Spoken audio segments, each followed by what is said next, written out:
Okay, so this lesson is part 2 of ratios, and we're looking at how we use a ratio to divide something up.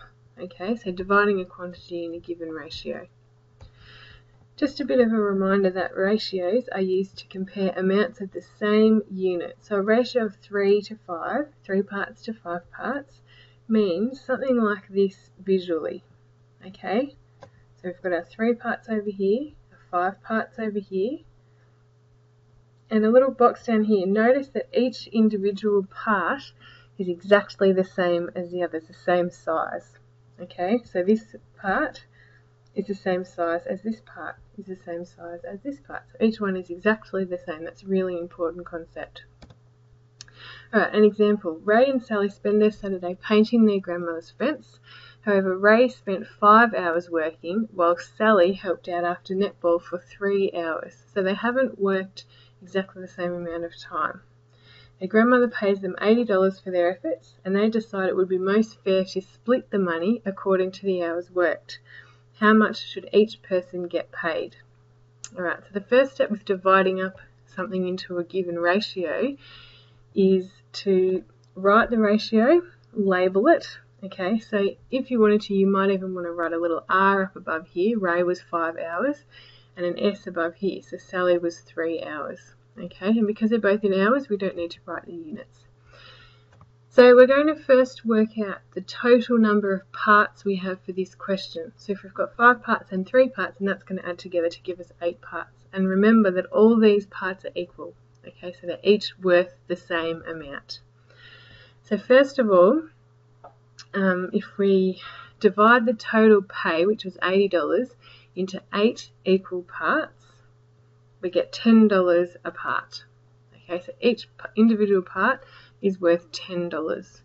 Now, if Ray had 5 parts of the ratio, then he is going to get 5 lots of $10, which is $50. Sally had 3 parts of the ratio, so she's going to receive 3 lots of $10, which is $30.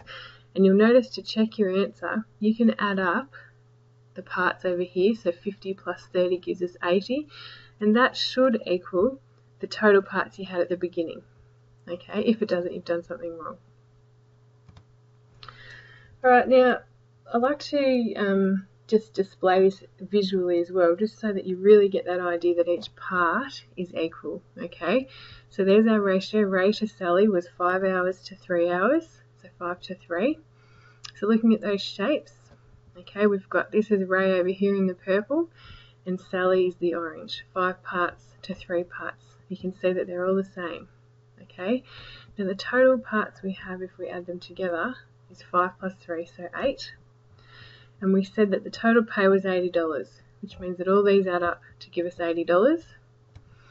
Now, because they're all the same, we can divide that $80 up into 8 parts, which means each part is worth $10. Okay, so we can say that. So now we can really clearly see on Ray's side, he got 5 of those, which gives us $50. And on Sally's side, she got 3 of those, which gave her $30. Okay, another example of a type of question here is we're still dividing up a total, but we only want one part of the ratio. So it just means that you don't have to go and find the other parts. Okay, so e.g. a bag of mixed nuts contains peanuts, almonds and cashews in the ratio 5 to 3 to 2. If the total weight of the bag is 250 grams, what weight of almonds is in the bag? Okay, so this is where I would go ahead and write P above the 5 here somewhere, an A above the 3, and a C above the 2, just so it's really clear and you remember which part of the ratio you're talking about. So we're interested in finding out what 3 parts is worth. Alright, first step, find the total parts. So 5 plus 3 plus 2 gives us 10 parts to this ratio, to this question, sorry. The total weight was 250 grams. Now because we know that each one of these parts is equal, the same amount, we can divide this up into 10 equal parts. So 250 divided by 10 gives us 25 grams. So we know that each individual part is worth 25 grams. Now we were after almonds up here, which was 3 parts of the ratio. So if we've got 3 parts, each one worth 25 grams. Almonds weigh 75 grams in this mix. Okay. Again, we can show you this visually. So we've got the bag of nuts here. I've got 5 parts peanuts, 3 parts almonds, and 2 parts cashews. The total weight was 250 grams. So if we find out what 1 part is, 250 divided by 10, we know that 1 part is worth 25 grams.